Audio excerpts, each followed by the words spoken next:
Hi, everyone. So I'm going to be going over the Move It strategy from the comprehensible input section of the SIOP book. So before we get started, I'm going to introduce myself. My name is Samantha Garcia. This is a picture of my family. Family is very important to me. To the right of me is my father, Jose. To the left of me is my mother, Dorothy. And to the left of her is my sister, Isabella.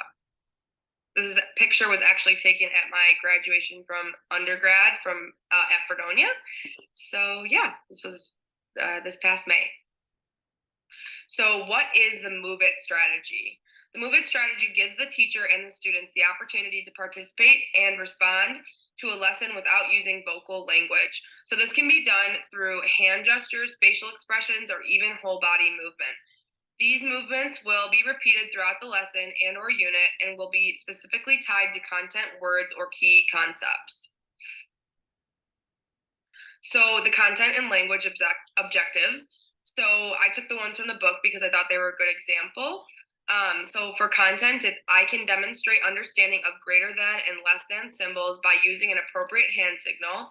And for language, it is I can use the phrases greater than and less than to identify the symbols used to show the relationship between two numbers. So I went and translated both of those objectives into Spanish. So if you were to be teaching this lesson, you could have those objectives side by side in both languages.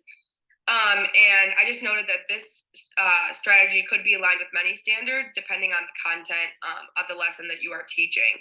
So this would fall under a math standard, but you really could do this strategy with many different subjects and content. So my demonstration of this strategy actually comes from my real life student teaching experience. I was using this strategy without realizing that I was using this strategy, but while I was in my student teaching, I was in a second grade classroom with 3 ENL students, and I was teaching a math unit on rows and columns, the difference between columns and rows. And while I was teaching, I tend to use my hands to aid in discussion and in explanation. And while I was teaching, I noticed that every time I would say column, I would raise my hand up straight above me. And every time that I would talk about a row, I would put my arms outstretched to the sides of me, as demonstrated in these photos.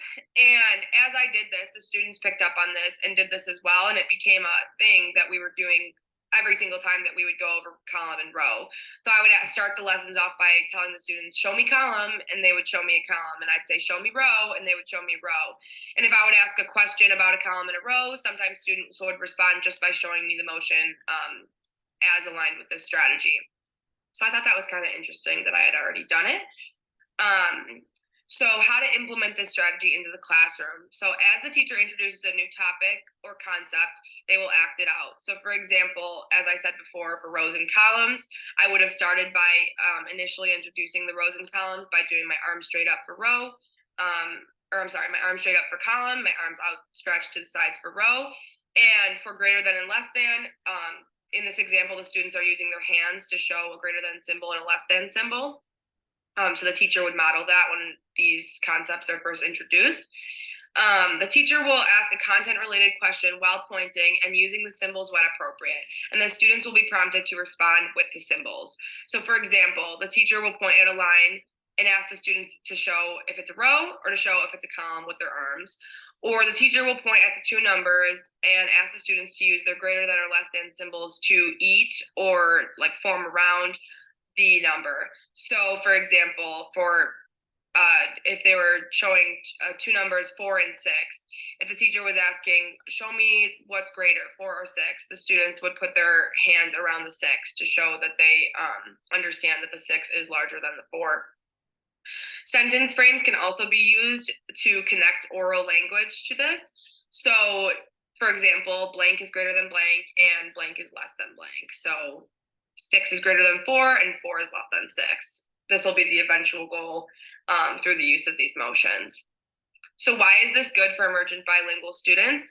The strategy allows students with beginning proficiency in English to participate fully in the lessons.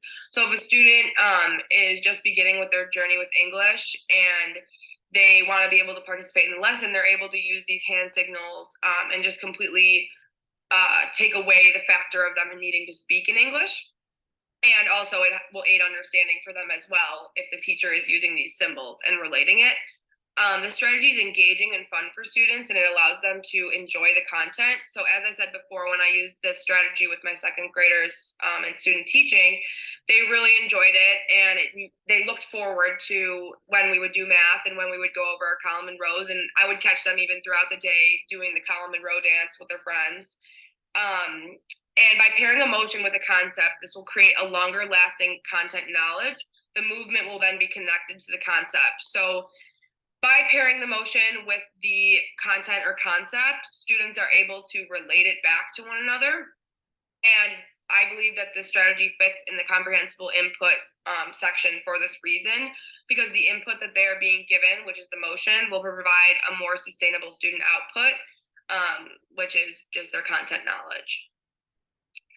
And so when it comes to languaging, the language skills for this strategy are speaking and reading. I believe this to be true because students are using the motions to aid them in the process of acquiring spoken content language. And students will read the numbers for greater than and less than with the eventual goal of being able to form an expressive phrase. For example, 6 is greater than 4 or 4 is less than 6. I believe the strategy falls under the pragmatic competence because students are working towards the goal of using language appropriately in context-based conversation. And yeah, that's all I have. Thank you guys for listening.